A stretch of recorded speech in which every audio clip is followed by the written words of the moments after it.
Empire.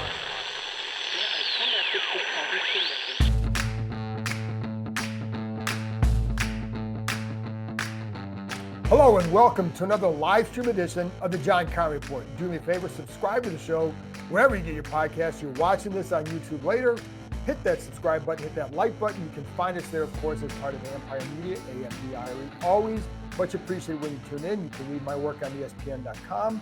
You can listen to the Bram Weinstein Show, wherever you get your podcasts, and he can tell you all that in a minute. As you can see that he's here with me. Also, for you club members, I'm going to be doing the private Zoom on Thursday night this week. 7:30. We'll do 7:30 Eastern time on Thursday. I'm going to the Bruce Springsteen show on Friday. I will be unavailable. So, Bram, with that, let's get to the big topics because, I thought this team might be born to run on Sunday. They did not. Jade Daniels was. How's that? I've talked a lot over the last couple of days on here about what I thought about it. What's your takeaway? And then 2 days later, what are you thinking about that game and what we saw? What everybody wanted, glory days overnight? Is that what they wanted? They got Thunder Road, baby. Yeah, it's going to take a little time. First thing I would say is Tampa's a very good team. Yeah. And, 44 of their 53 players were either drafted or undrafted free agents. They brought them all back. Baker Mayfield had a really, really good season and had a really, really good first game. They executed very, very well. I liked their offense. And they were by far not close, the better team, the other day. And, I was hoping that, the unknown would be of a benefit to Washington. And what the unknown is they weren't quite all on the same page in a lot of ways. And I think there's a lot of different parts to all of that. But, I think largely that was not a great first performance. But it wasn't all bad, and I thought they played a good team on the road, and they lost. And pick up the pieces, come home, and try to beat a division team this week. I think there's a reality to that game too, Bram. And obviously, you don't sit here and make excuses for them. That's not the point. But it is game one of a new regime. And I know for a lot of the fans, it's decades of this. And so I get it. You kind of separate the two because this is a new thing. But they also had a lot of new parts, and the rookies. I felt like the rookies kind of played like rookies. And that's Jade Daniels. I think there were some good things he did. I think Mike Samerstill looked every bit a rookie. And there were a couple plays that he made. I'm like, that's a rookie mistake. And so, you have some of those guys in key spots. Then you had some holdovers who didn't produce, and we know that. And so it adds up to a rough first game. And so then, to me, it's like, what do you do from here? Where do you go from here? What are the areas that we should be concerned about? What are the areas we say, this is part of the growth process? For you, is there an area you would say this is part of the growth process, and what are the areas that you are still concerned? I will start just by saying, and I'm sure we'll talk about them a lot more, and I'll just leave it at this to start with. The last person I'm actually worried about is Jaden Daniels. I actually thought he was pretty good for his debut. We can talk about, for me, the real takeaway was, I think his internal clock got sped up a little bit early, but it was his debut against a team that blitzes a lot. And, I think he vacated, but his instincts are really, really good. He doesn't put the ball in harm's way. And then in the second half, and I want to kind of pick your brain about this a little bit, because I kind of came to a conclusion in the second half that it felt like the coaches were leaning on him a little too much, because I think that they felt like that he was the one that was making plays for them. So I think there were two things that happened there that involved him that I think are worth talking about. The offensive line, of course, is going to be an issue against a team like that. What I was hoping when Kalijah Cansey was out and Logan Hall was out, and they had two guys called up from their practice squad and signed another one from the Arizona practice squad, I'm like, you know what? They might be catching this team at the right time. Then a couple of corners got hurt, but they still could not get the pressure down. And I know that they bring numbers to Tampa, but that's an issue. And it was in the middle of the line. So I think that was a concern. The lack of an intermediate passing game probably is a combination of a sped up Daniels at first, and in the second half, maybe not the calls to try to make that happen. We can talk about that.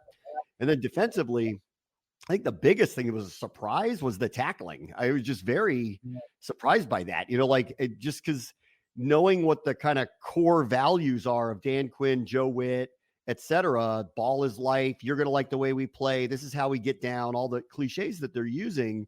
That was surprising to me. I mean, they could have had 5 sacks and they ended up with 1. They could have had they missed a bunch of tackles. Like it was that part was surprising, but at least on that one, like I will trust that that'll get better. Like I'm not like overly concerned about it, but for a first go, it wasn't great. Well, and I think part of that goes back to how teams practice in training camp anymore. When you have a lot of new parts, and not every team is having a bad tackling game, and they're all operating under the same CBA rules. But it certainly feels like there were some guys tackling for the first time this year, and it showed. And the game gets sped up for sure, and so you're tackling not only for the first time but at a faster speed. And I think that's one of the things that I felt was noticeable. And you would think that would improve. Like that's something that I'm not necessarily worried about going forward, because I think you can improve that, just because some of the guys missing tackles are guys who've tackled well in their career. So to me, the pressure packages by Todd Bowles is really good. And I think that is something that I came away with. And while the interior had some issues, it wasn't always like they were just getting overpowered. It was more being fooled. And it wasn't, you saw some issues with Wiley a couple of times. But then there were some times where they fooled Brandon Coleman when he was a tackle, and with who's coming on the blitz and leaving a gap open. So there were definitely Tampa's really well versed in running what they do up front, and it made a big difference. And it's funny because there were definitely, and I talked about this on the podcast last night when I went over Jaden's game. There were definitely times he had some opportunities available. Now, and it's funny because this is where it's like, I had some people kind of, I don't know what they were expecting from game one from a rookie. I think you can think the guy's going to be really good, as I do. And I think, others do as well. And also know that this is the first game and you're facing a really good defense, and you have to get used to, he can use a virtual reality headset all he wants. You still got to get used to it live on the field. And you also have to get used to understanding and trusting what is a good NFL window to throw into. And there were a few of those in the second half throughout the game where I'm like, you may have had this one. Now you don't turn it over and you gain yards running, but I think as he gets better, as he gets more experience, you're going to see more of those plays being completed. And that's one thing. I also think, Bram, the last thing on him was there a couple of times where, you don't want him running as much as they did. And I agree with you. Like, I felt like, they don't want to put the cape on him, but they kind of needed that from him.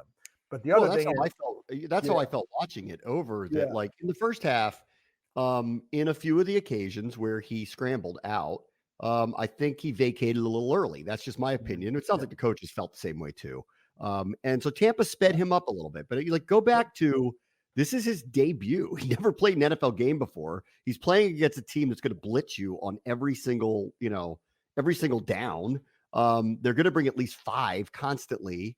They're really, really good at masking where the pressure is really coming from. They're very good at looping people around into the center of the line, and they got a couple free rushers at him. But I will continue to go back to, like, his instincts are great. Like he doesn't put the ball in a bad spot. He didn't even come close to throwing an interception. I know he had a fumble late, but when he did run, I thought he protected himself pretty well. I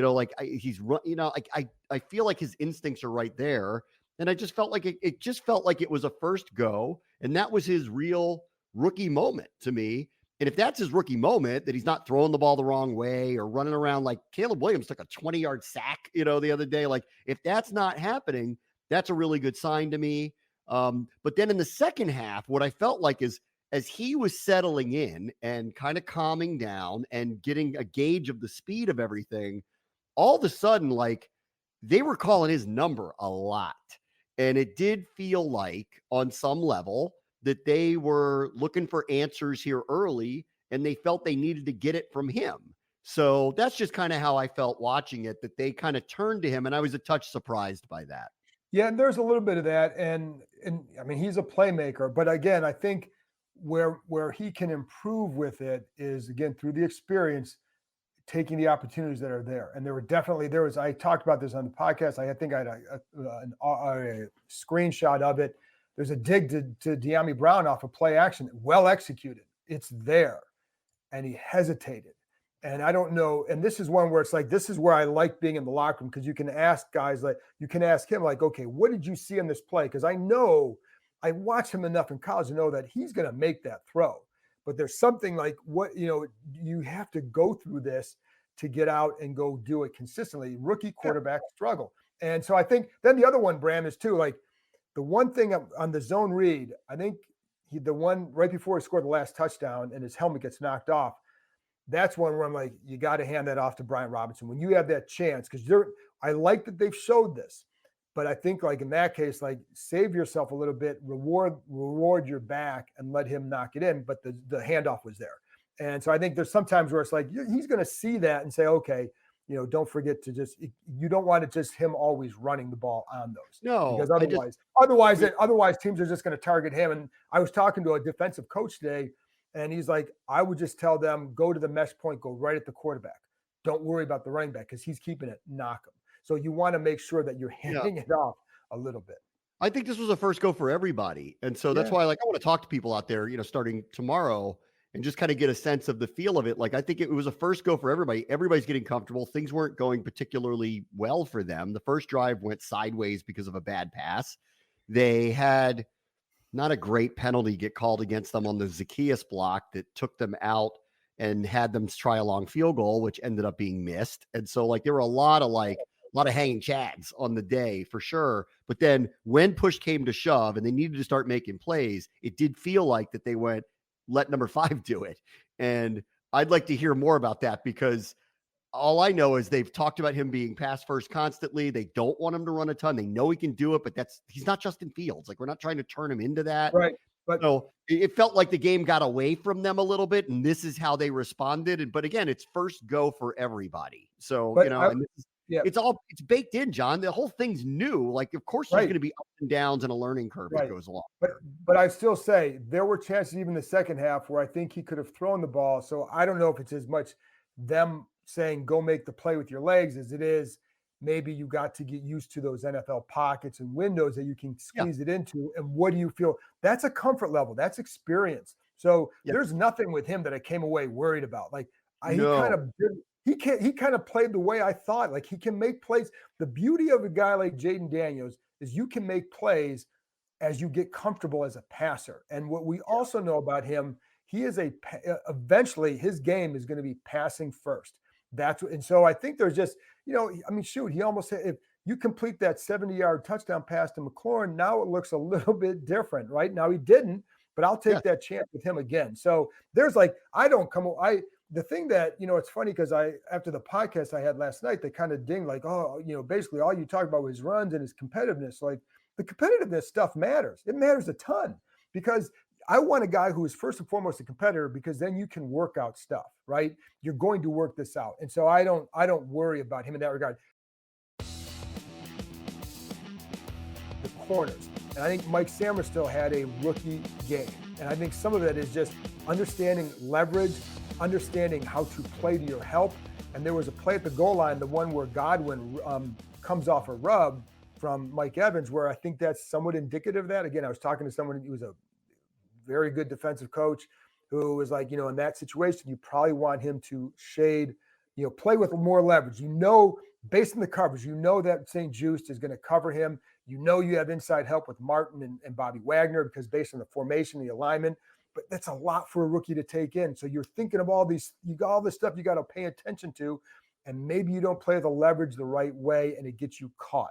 So I think there are a couple things like that happen that's good for guys to go through. Rookies, you can look good. You can have a good scouting report on you, and you still got to go through stuff on the field. This was another one that was a little surprising because of just how often Quinn and Witt, and they talk about, Quinn always said all through the summer, I'll know they're ready when I hear them on the field. And he kept talking about how he's hearing the communication he wants to hear. So I was very surprised. This was a marked difference from what we were seeing in practice. But again, welcome to the real live NFL. Welcome to a quarterback who's really found himself there. Welcome to a really good trio of wide receivers. Like, guess what? Like, you're going to find out real fast. And they did. And the communication part was the disappointing part. They openly admitted it was lacking. It's another thing like the tackling that I hope is going to just get better and fixed over time. It was a first go. That's a playoff team that they faced. So you make mistakes against them, they're going to kill you. And then it hurts even worse when they execute the way they did in the red zone. And on 3 touchdowns, there was 3 of the 4. There was really, I don't think literally anything any of those corners could have done to have stopped any of the 2 Evans touchdowns and the Godwin touchdown. The McMillan one was a breakdown, but the other 3, 2 perfect throws to Evans, perfect rub route with Evans for Godwin. There's just kind of nothing you can do about that. It's like, welcome to the I NFL. disagree with that. That's really, on which one? Godwin. That's what I was just talking about. Godwin one. Like, I mean, that was a perfect, both of them perfect throws to a Hall of Fame receiver. What are you going to do? To Godwin? No, the Evans touchdowns. The Evans touchdown. There's nothing you can do about that. Yeah, what are you gonna do about it? It's a Hall of Fame receiver, got perfect throws from a quarterback. What are you gonna do about it? Like, No, the only thing, and I talked to somebody about that. What could he have done? It's like he could have made a spectacular play by turning and looking for the ball and knocking it up. But not every corner is comfortable turning and looking back because you can also lose the ball. So, but the point is, he had really good coverage. But the one I disagree with is the Godwin one. That's what I was talking about with Sammer still, where he got caught in a rub route. That was a pick. Let me finish. Yeah. So what on that play, this is exactly what I'm talking about, though. So again, this is you have to be able to play it better, because otherwise they're just going to run the same thing every time. So this is where I was asking someone, what's the coaching point on that? And the coaching point was, you have to know that based on the fact that the running backs on the other side, Wagner has inside help, Quan Martin has inside help. So shade your leverage to force the route to then go inside. And then you have to have, because on the other side, they had a stack too. They played inside, outside. So the corner stayed. One stayed out inside, one stayed outside. Here, they wanted St. Juste to stay with Evans. So you need to try and can you take that? You have to do a better job of trying to take that rub away. That's the point. So if you shade them you play outside leverage, force them inside to where you have help. Now maybe you have a different outcome. So you may be able to change the route before the play. Once they were in the formation, they're not going to stop it. But that's what I was talking about. So can you play that better? Yes, you can. Yes, you can. All right. I mean, the other thing, with the corners, obviously the communication issues were a problem. I have to just kind of just blindly believe that that's going to get better. And it was a first go. Someone had brought up, why didn't should Igbenogany play more? I was telling you back in the spring and the summer, I'm like, I wouldn't be surprised if he plays a prominent role on this team, right? Because he knows their system. He is a first round level talent. I know he's bounced around, but he was in Dallas on their practice. He was in Dallas last year, practice squad. He knows their system. And I kind of thought he would end up emerging and playing more. And I wouldn't be surprised at some point if he does. But I'm not going to sit here again, with Jaden Daniels, same thing. He's the least person I'm worried about after all of this. For Sanders still, I'm not worried about him. That's Mike Evans, Chris Godwin, and this rookie McMillan that they have. Welcome to the NFL, buddy. That's first, welcome to taking on maybe one of the best number 2 receivers in the NFL. Welcome to the NFL. So I'm all right with all of that. And I think it will get better. And I'm hoping it will get better. And I did like that immediately Dan Quinn, the first thing out of his mouth was, we're going to strip a little bit of this down, because they seem to want to take responsibility too, instead of the last regime was putting it on the players a lot, all the time. This one, immediately, the first thing out of Quinn's mouth was, clearly we need to help them be better. And I appreciated hearing that from him, for the first thing to say, that result is indicative of all of us, not just, this or that or the other thing, and we need to get better. And I think on both sides of the ball, you saw it. The other thing that really stands out, and I think this should be no surprise whatsoever, a team that's this new, that's not going to be on the same page with one another, the mistakes, they can't get over them. They get a penalty here, it leads to a drive that's a score the defense can't hold. They get a penalty on the other side, it leads to a field goal that they ultimately miss. Name the mistakes they made that they overcame. All of them bit them. The good teams figure out how to overcome them. They're not one of those yet, because they haven't been together for very long. So you play a good team on the road, make the types of mistakes they make, can't figure out how to make up for them, forget it. Forget about it. And then, execution wise, we could parse out whether, we thought, this guy should have done something different. I thought Tampa Bay executed extraordinarily well. Agreed. Really, that's part of the story here too. It's not always just your mistakes. It's the other team too, specifically in the red zone, and Baker getting away from a bunch of sacks and making throws out of it. They executed extraordinarily well. And I got to tell you, I was very impressed with that new offensive coordinator. He dialed up plays at the right time. Yep. That especially that screen pass that almost got called back. Boy, did he pick the right time. They were on the same page. That's a team that's been together, John, against the I team. agree. Yeah. That's what it was. Noticeable. It was noticeable too, Bram, and I agree with that. And it's funny because someone else over here brought up that he doesn't think that Jaden trusts his receivers. I would disagree with that. I think he tries to give him a chance. I don't think it was a matter of like, oh no, should I throw to you? I don't think that at all. I think it's a matter of understanding the NFL windows and what's open and what's not. It will happen. Like I don't, because he was doing that all summer. Like I would wholeheartedly disagree with that. And other people want to know about Terry McLaurin getting him involved. And there we go. So I agree with, I think he's a guy you need to get going early. Now, Terry's not Justin Jefferson. He's not one of those, but he is a heartbeat on this team. And you get him going early, you can get a little bit more. And I think it's just a better way to go. Now, there were a couple other times where I felt like maybe he was available and it wasn't thrown, or maybe he wasn't in the route, whatever. But yes, I agree with that notion that get him more involved early. We all know that they're better off when they do. But I think that, I think there are more guys you have to get involved, but you got to get first downs too, Bram. And that's the other thing. This goes back to, we thought they play more up tempo, right? And I didn't think they went as up tempo as I thought they were going to. But neither did I, actually. Right, but I wonder from you. So let me ask you this: do you think it was because like the defense is on the field a lot? They couldn't get off the field. So you go up tempo. Now you're playing fast. Is the fear like, hey, you got to take care of this defense too? So you can't go that fast because they're not getting off the field. You put it back out there right away, it's going to be a disaster. I mean, in this case, I'd like to talk to Quinn and Kingsbury about it. Me too. Obviously, if a team is going to score on 7 of 8 true drives, you're not going to win. So the defense has to just be collectively better than that, no matter what you think about like what you think about what the game planning is on offense. If that's what the defense is going to be, you're going to lose, right? All right. But on the other side, I walked in expecting them to be up tempo. Yeah. The first drive, unfortunately, got totally derailed off of that pass. So that was a kick in the you-know-what to start the game. Yeah. But then it's only 3-0 when they get the ball back. And he settled in and was fine. You saw he was able to scramble around, do all the things that he needed to do. I expect him to go up tempo, and for a couple of reasons too. The second I heard Kalijah Cansey and Logan Hall is out, and all these practice squad players are up, and then as the game matriculated on, a couple of their corners got hurt. Like they were undermanned suddenly. Yes, they didn't look like it. No, and the part of the up tempo part of it is it doesn't allow the other team to get people off of the field.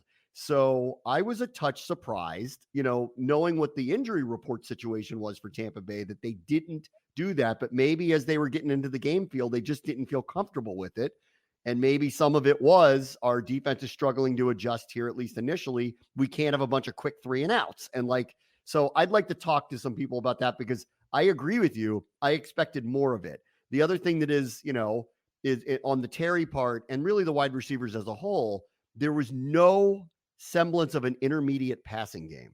And I'd like to get an understanding of why.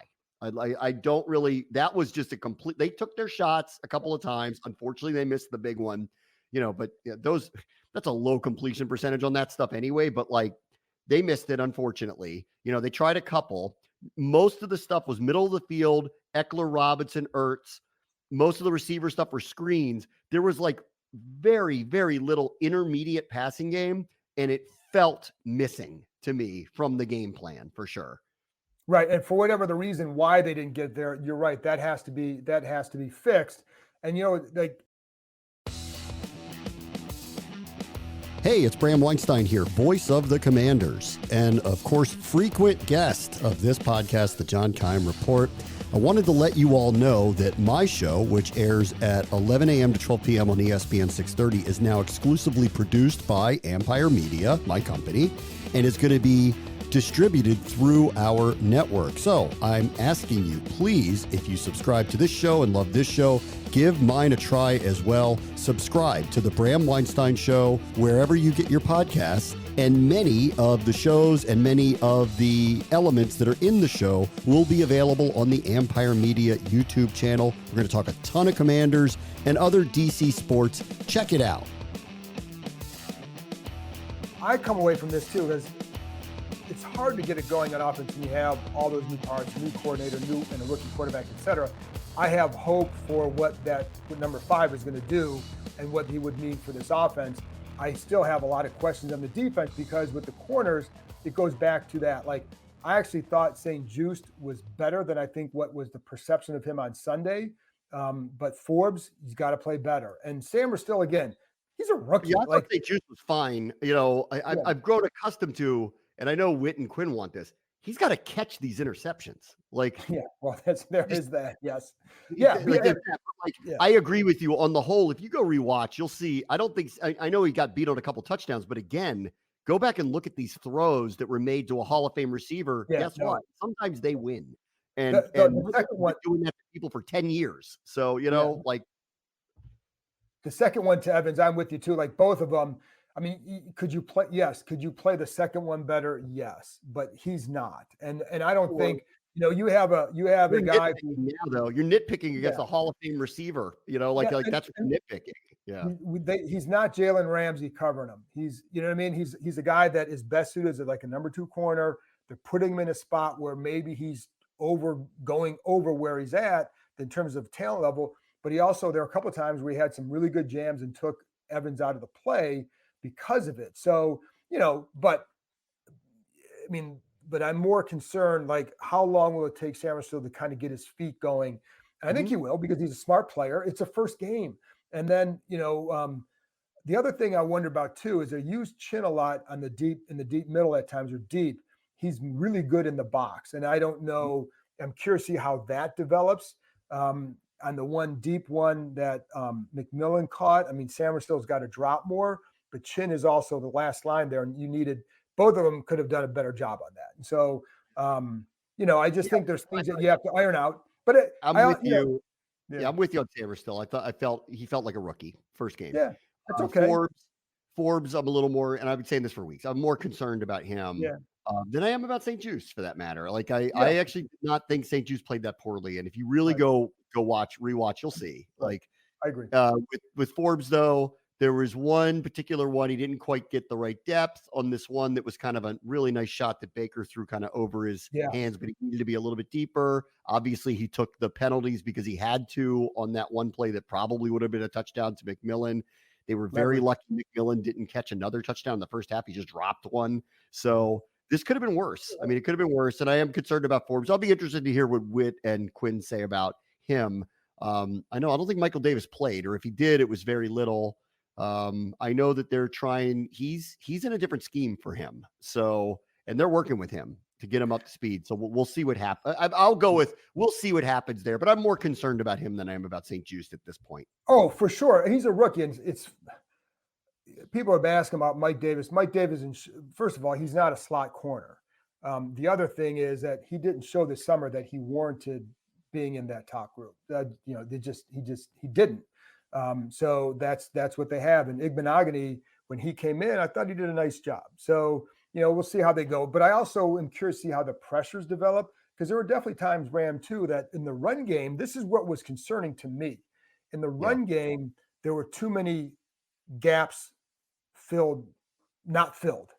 And they were hitting things because of it. And sometimes it was a good, well-executed design. Sometimes it's maybe, sometimes the tackles would kind of, not anyone in particular, tackles in general, would kind of get, maybe moved to the same gap, or a linebacker's trying to go behind the block and you kind of get out of the gap a little bit. So a lot of things I think that can you fix that? Well, yeah. And I think that's where, but I think there's other things where I'd be concerned about, like, how much better will some of that corner play get and when, and the secondary consistency, I think, is more the question there, more than anything else. Yeah, I agree. And then, we might feel a little differently had they completed a few of those sacks. Like, I'm not sure what would have happened on those drives had they finished off what could have been a 4, 5, 6 sack day. So that goes back to, it's not one thing, it's everybody. Some of the glaring mistakes in the secondary obviously need to be fixed, or they're not going to win very much. They need to tackle better. Like, hopefully, and I'm assuming that's going to happen. Is the communication going to get better? Yeah, I believe that. I believe that it will. And then offensively, I think Jaden's going to settle in. Like, I'm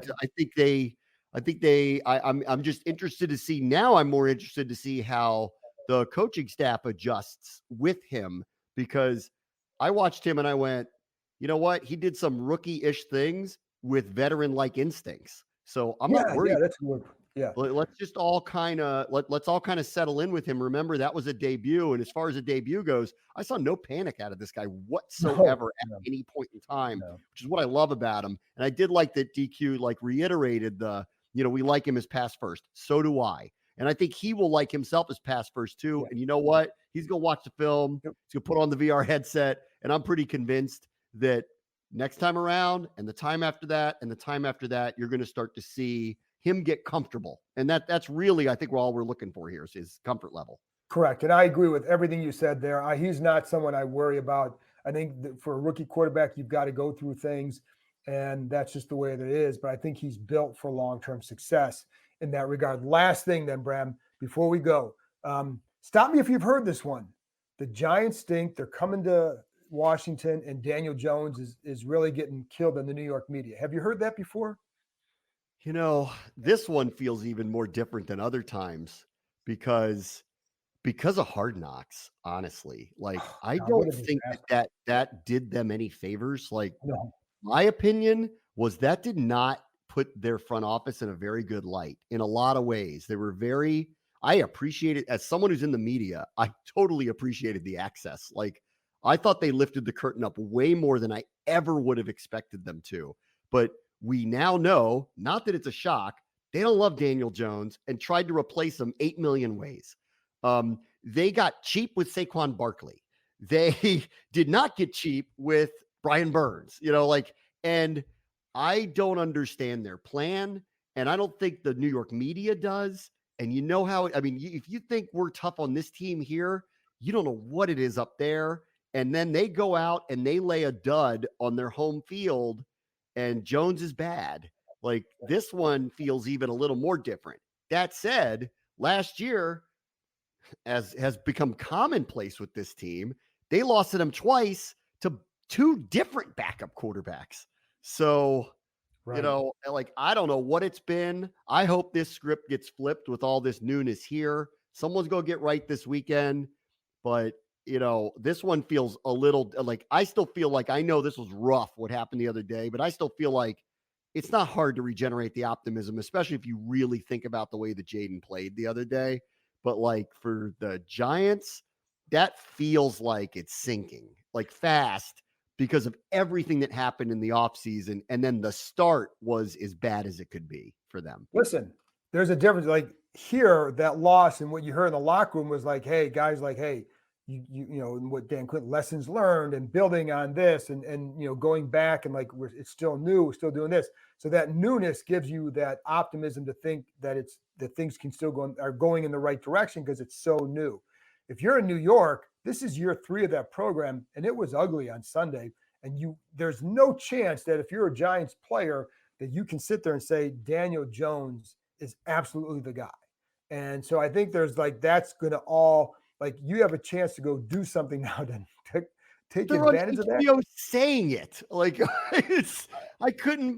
Not that anyone should be shocked by that, but to hear them over and over say it. And even now, I'm sitting there going, they would have taken Caleb, Drake, or Jaden. They were taking any of them. That was documented on that show. Right. To me, it goes, why didn't they want to take McCarthy, Penix, or Nix then? What was holding them back at that point? Yeah. Sometimes I see something. I'm not going to put it up there, so I'm not going to do it. But yes, Bram, I agree with you. The Barkley stuff didn't make them look good either. So there's a lot of things that are going to be, and it's funny because somebody's like, every other team's going to improve, so the gap's going to still be there. Teams improve at different rates. Teams improve differently. That's if otherwise, and just that team you watched on Sunday that just beat the Commanders really badly, go watch them in the middle of the season and tell me you thought they'd end up where they ended up. Or go watch Green Bay in the middle of the season last year and tell me where they ended up. Yeah, things can change dramatically. Those are two massive examples of it from last year. I think you got to go if that's the thought process, and I think you better kind of watch some more NFL games because things change dramatically. I don't know where this is going to go, Bram. Maybe this is a 6-win team, 7-win team at best. We don't know yet. But we to don't think know. that This is going to that's be right, a to think that radically different team in yeah. 4, 5, 6 weeks. Go look at Tampa Bay last year and how good we think they are now. They went 7-3 down the stretch to get to 9-8. And then in the playoffs, they were a bear to knock out. So like Yeah. things change in this league Yeah. drastically. Especially when it's new. So I think, and again, that's not to say that, oh, it's going to be great this year. I don't know. And I've been saying that all along because we don't know, because there's so many new parts. To me, it's all about like, how does Jaden Daniels do? And are they, where's the progress? Is it real progress? And is there stuff to look forward to down the road? Just to see, is this program going in the right direction? Because the programs of the past have not. And so that, so I want to see the progress. What do they do this week? Because will they look different? If they look the same, then you can sit there and say, like, what's going on? But if, let's see what they look like. So, and I don't care if it's the Giants, like this team is in that same category as the Giants. You got to win that game at home. So whatever. Yeah. All right, Bram, that's it. That's enough chatter for tonight. The debate is over. If you want to go watch the other debate, go ahead. I'm going to go watch the Guardians against the White Sox because it's more relaxing for me. Anyways, that's it for this episode. Thanks everyone for joining. What's that? That sounds like a terrible evening. Guardians, White Sox. Oh. Not if you're a Guardians fan. It's a relaxing evening. I suppose. that's like for me watching Ohio State later if it goes the wrong way. Well, if it goes the wrong way, then I'm going to switch to something else for sure. But it's a little bit more relaxing for me than anything else that might be on TV tonight. Anyways, thank you for joining me, Bram. Thank everybody for listening. I'll be back on what's today? Thursday morning. I'll be talking to Jordan Rondon from ESPN about the Giants. I'll have a locker report from Wednesday. And, and again, private Zoom for you Gold members, Thursday night, 7:30 Eastern time. Look for the link. Talk to you next time.